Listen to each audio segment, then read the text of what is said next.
Hello guys, मी निकित आर्या उर्फ योगेश पिंपळ आर्या. मी गेले 5 दिवस खेड इकडे भटकत आहे. का ते मी तुम्हाला एक्सप्लेन करेन. सध्या मी 5 दिवस झाले कंटिन्युअसली बोस्टे घाट इकडे भटकत आहे. The reason behind is that 16 August 2024 तर रात्रीपासून मला एक व्यक्ती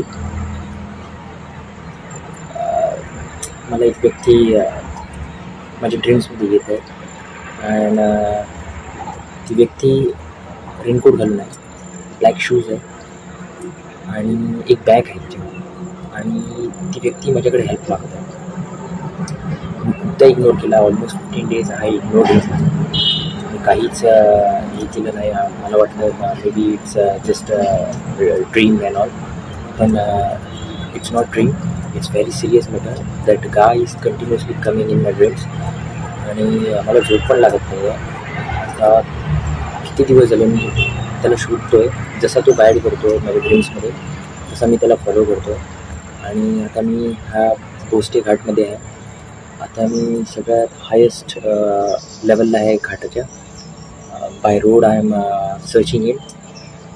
हू the guy is I don't know, but I am trying to help him because this is not normal case. This is very connected to my subconscious.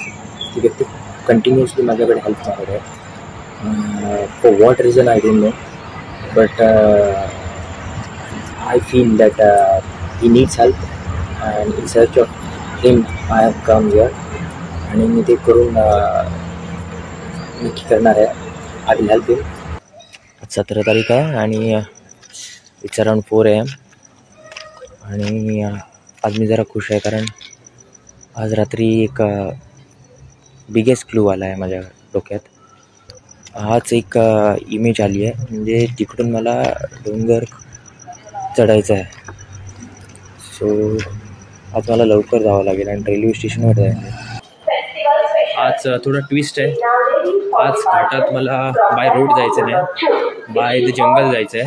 आणि कुठून जायचं आहे त्याची इमेज मला रात्री आली आहे.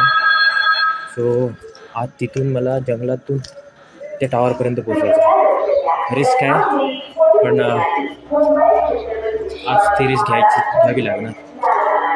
6 दिवस मी रस्त्याने भटकत होतो, आज जंगलातून. Let's do it. बघूया काहीतरी ट्विस्ट असेल. आज हा जंगलचा सफर करायचा आहे मला. मे बी आज ती व्यक्ती मला भेटेल जी येते माझ्या ड्रीम्समध्ये डेली. मी दाखवेन तुम्हाला कुठून एंट्री करायची आहे, कुठली इमेज आलेली मला बोस्टे घाटमध्ये. रत्नागिरी जिल्ह्यात खेड तालुक्यात एक आश्चर्यकारक घटना घडली आहे. सिंधुदुर्ग जिल्ह्यातील सावंतवाडी येथील एका व्यक्तीला पडलेल्या स्वप्नावरून खेड भोसते घाटातील एका मृतदेहाचा शोध लागलाय.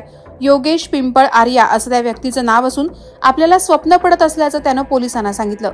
योगेश आर्याच्या स्वप्नांच्या या दाव्यानंतर खेड पोलिसांनी त्या ठिकाणी जाऊन शोध घेतला. धक्कादायक गोष्ट म्हणजे योगेशच्या स्वप्नात आलेल्या ठिकाणीच पोलिसांना मानवी शरीराची कवटी आढळून आली. यानंतर पोलिसांनी दुर्गम डोंगराळ भागात शोध घेतला तेव्हा त्यांना कुजलेल्या अवस्थेतला मृतदेहही सापडला. मात्र या आश्चर्यकारक प्रकरणानंतर हा अनोळखी मृतदेह कोणाचा आहे, तसंच हा सापळा आणि कवठीचं गूढ वाढलं असून थेट योगेशच्या स्वप्नात येऊन मला मदत करा असं सांगणारी अचंबित करणारी गोष्ट घडली आहे. खेड पोलिसांच्या FIR मध्ये या माहितीची नोंद करण्यात आली आहे. त्यात म्हटल्याप्रमाणे सावंतवाडी येथील आजगाव येथे राहणारा योगेश पिंपळ आर्या वय 30 हा 17 सप्टेंबर रोजी खेड पोलीस स्टेशनमध्ये गेला. त्यानं पोलिसांना सांगितलं की मला वारंवार स्वप्न पडतात. खेड रेल्वे स्टेशन समोर एका डोंगरात पुरुषाचा मृतदेह असून तो माझ्या स्वप्नात येऊन मला मदत करा असं सांगत आहे. योगेश आर्याच्या बोलण्यावर पोलिसांनी विश्वास ठेवत या भागाची पाहणी केली असता भोसते घाटातील जंगलात एका आंब्याच्या झाडाजवळ कुजल्याचा वास येत होता. पोलिसांनी घटनास्थळी पाहिलं असता आंब्याच्या झाडाजवळ अनोळखी व्यक्तीचा मृतदेह खाली पडलेला दिसला.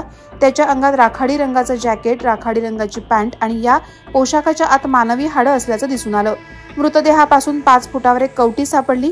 तर मृतदेहाच्या दोन्ही ढोपराजवळ काळ्या रंगाचे बूट सापडले। मात्र या व्यतिरिक्त जवळच्या सॅकमध्ये पोलिसांना मृतदेहाचे ओळख पटवणारे कुठलेच पुरावे सापडले नाहीत। भोसते घाट हा खेड रेल्वे स्टेशनच्या नजीकचाच उंच डोंगराळ भाग आहे।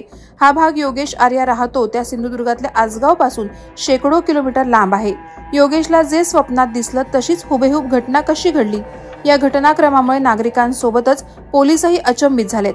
हा मृतदेह नेमका कुणाचा आहे आणि हा घातपात आहे का आणखी काही, याचा तपास पोलीस करत आहेत। वादळवारा लाईव्हसाठी न्यूज ब्युरो, रत्नागिरी। नवी मुंबई व रायगड जिल्ह्यातील ताज्या बातम्या आणि घडामोडींसाठी सबस्क्राईब करा वादळवारा लाईव्ह चॅनल आणि दाबा बेल आयकॉन।